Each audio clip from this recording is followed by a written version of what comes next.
नमस्कार, एक बार फिर बहुत स्वागत है ACN 24 न्यूज में। मैं हूं आपके साथ हेमंत। चलिए गौर करते हैं खबरों की ओर। सारंगढ़ में जिला कांग्रेस ने राम मंदिर ट्रस्ट को लेकर केंद्र सरकार पर बड़ा हमला बोला। प्रेस वार्ता में कांग्रेस नेताओं ने ट्रस्ट में कथित वित्तीय अनियमितताओं, इस्तीफों और जांच का हवाला देते हुए निष्पक्ष जांच की मांग की। साथ ही प्रधानमंत्री नरेंद्र मोदी से पूरे मामले पर जवाब देने की अपील भी की।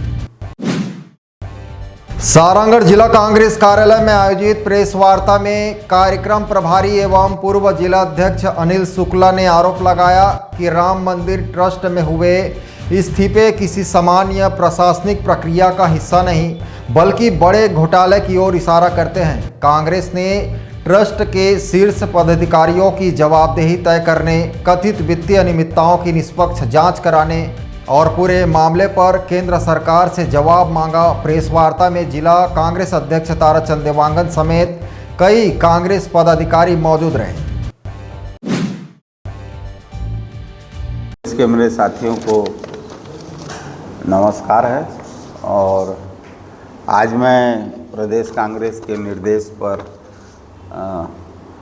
राम मंदिर चंदा चोरी के या आस्था के नाम पर राजनीति करने वालों, चंदा चढ़ावे में लूट के बारे में आपसे प्रेस के सामने उपस्थित हुआ हूँ। जनरल बात यह है कि जो मैं हमारी कांग्रेस पार्टी का जो मंशा है और जो इस देश के जनता की मंशा है, उसके अनुरूप हम अपनी बातों को रख देंगे। उसके बाद आपको जो भी सवाल मुझसे करना हो, जिस विषय पर भी करना, मतलब इससे संबंधित जिस बिंदु पर भी सवाल करना हो, तो हम आपकी बातों का जवाब देंगे। तो मैं अपने प्रेस कॉन्फ्रेंस की शुरुआत कर रहा हूँ।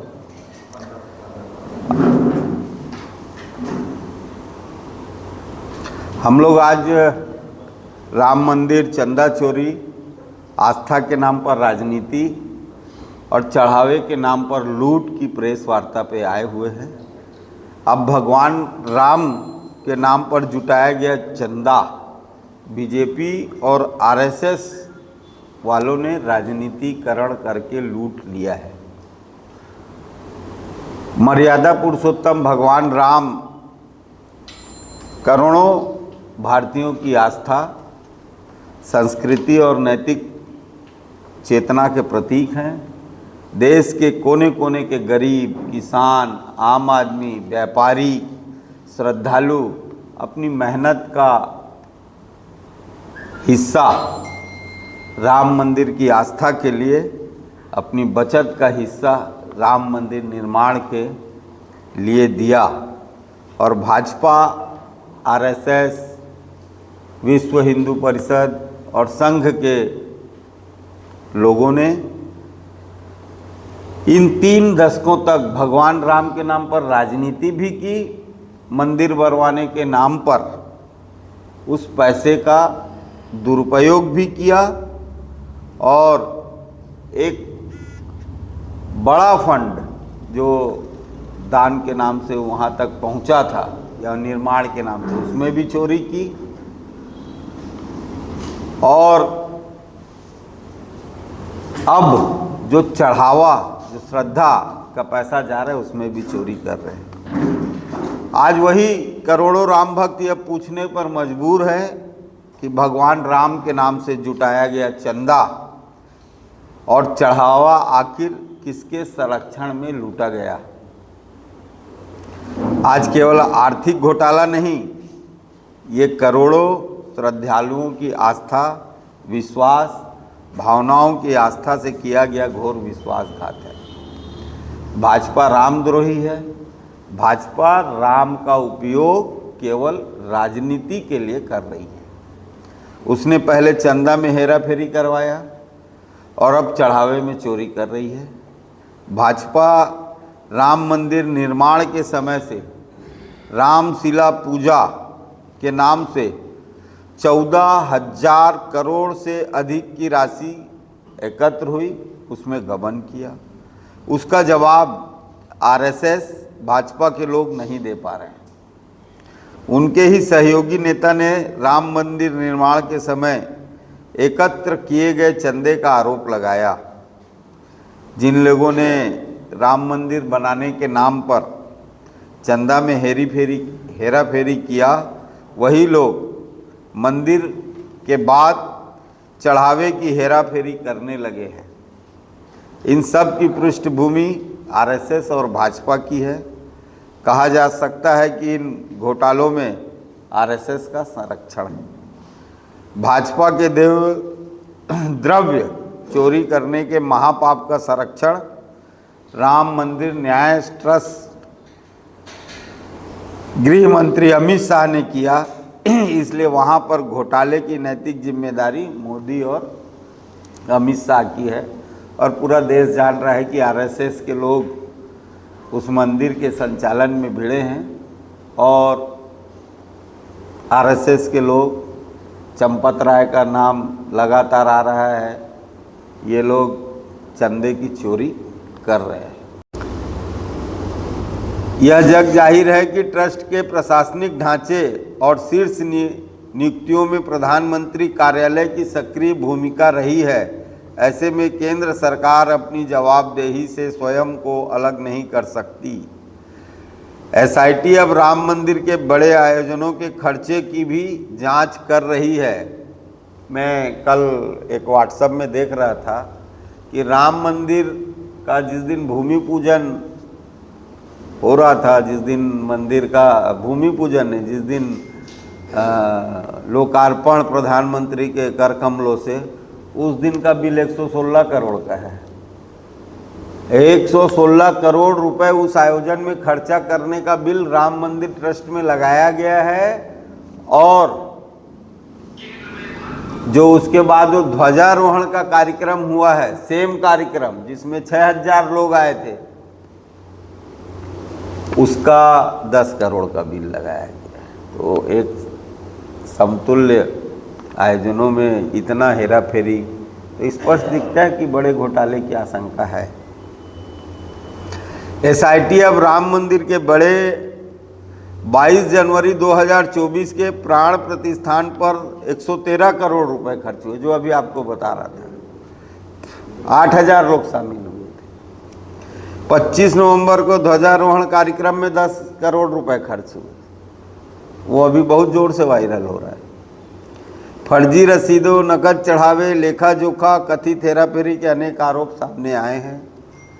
छोटे कर्मचारियों पर कार्रवाई की जा रही है, जबकि ट्रस्ट के शीर्ष पदाधिकारियों की जवाबदेही अब तक तय नहीं हुई है। यही नहीं, भाजपा आरएसएस ने ना प्रभु राम के चंदे को छोड़ा, ना ही अब उत्तराखंड के बद्रीनाथ से जुड़े हालिया दान घोटाले ने भी यह प्रश्न खड़ा किया है। कोई प्रेस कॉन्फ्रेंस सच्चाई पर पर्दा नहीं डाल सकती कि सीसीटीवी निगरानी, बहुस्तरीय सुरक्षा व्यवस्था, प्रभावशाली लोगों के संरक्षण के बिना इतने बड़े घोटाले का नहीं हो सकते हैं। टुकड़ों टुकड़ों में इस्तीफे, छोटे कर्मचारियों की गिरफ्तारी और सीमित कार्रवाई केवल लेपापोती का प्रयास है, ताकि बड़ी मछलियों को बचाया जा सके। पूरा देश जान रहा है कि इतना बड़ा घोटाला छोटा कर्मचारी नहीं कर सकता है, तो निश्चित तौर पर इसमें बड़े लोग हैं। अगर सुप्रीम कोर्ट के निगरानी में कोई समिति बनेगी तो बड़े लोग इसमें जरूर होंगे। देश जानना चाहता है कि प्रधानमंत्री मौन क्यों हैं। चंपत राय, अनिल मिश्रा, गोविंद गिरिदेव, गोपाल राव और ट्रस्ट के अन्य शीर्ष पदाधिकारी इस पूरे प्रकरण में अपनी जवाबदेही से बच सकते हैं। जब पूरा ट्रस्ट कटघरे में है तो केवल छोटे कर्मचारी पर क्यों कार्रवाई की जा रही है। ये हमारे कांग्रेस की एक ब्रीफ है। लगातार आप लोग सोशल मीडिया और गोदी मीडिया तो उतना नहीं दिखा रही है, फिर भी उसमें भी अपना इज्जत बचाने के लिए दिखा रही है, और अन्य संसाधनों से आप लोगों को जानकारी हो रही है। कांग्रेस पार्टी भी की मंशा ये है कि प्रेस के माध्यम से जन जागरूकता पैदा हो, और हम छत्तीसगढ़ वासियों की तो और जवाबदारी इसलिए भी हम लोगों को ज़्यादा तकलीफ़ है क्योंकि राम हमारे छत्तीसगढ़ के भांचा हैं। ये बात हमारे भूपेश बघेल जी ने पूरे राममय करके छत्तीसगढ़ को बताया भी था। तो राम नाम की लूट है, लूट सके तो लूट में लगी है भाजपा, आरएसएस और उनके जो भी संगठन हैं। बाकी ये हमारी बातों को मैंने आपके सामने रखा। इसके बाद अगर किसी का कोई प्रश्न हो या कोई और चीज़ पूछना चाहता हो, हम लोग उसका। क्या लगता है सर कि अगर मान लीजिए सुप्रीम कोर्ट के निगरानी में अगर जांच की जाए तो बड़े लोग के साथ साथ राजनीतिक जो शीर्ष पर नेतृत्व कर रहे हैं उनका भी नाम सामने आ सकता है? निश्चित तौर पर यदि आप किसी जांच एजेंसी से, यदि आप निष्पक्ष हैं तो जांच एजेंसी से घबराने की आवश्यकता नहीं है। और ये 14,000 करोड़ का जो पहले का लूट है और आज अभी 2,000 करोड़ चढ़ावे की जो लूट है, अगर इसकी निष्पक्ष जांच होगी तो भारतीय जनता पार्टी के बड़े नेता, और मैं प्रेस के माध्यम से कहना चाहता हूं कि इसकी आंच प्रधानमंत्री मोदी और अमित शाह तक जाएगी।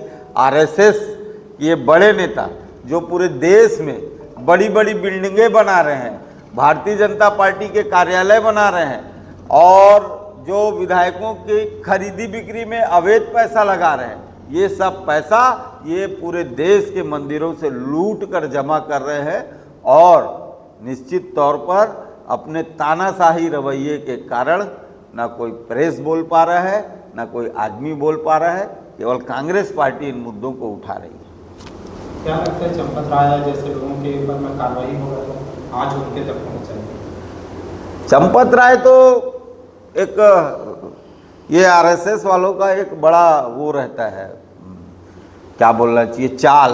पहले अपने नेता को बड़ा वो दिखाएंगे कि एक कुर्ता में जीवन काट दिया, ज़मीन में सोता है, भीख मांग के खाता जैसे मोदी जी खाते थे, और बाद में ये बड़े घोटाला करते हैं। तो चंपत राय बंसल जी सबसे बड़े घोटालेबाज है और चंपत राय को बचाने का केवल एक कारण है, यदि उनको वो फंसेंगे तो बड़े बड़े लोगों का नाम वो उगल देंगे।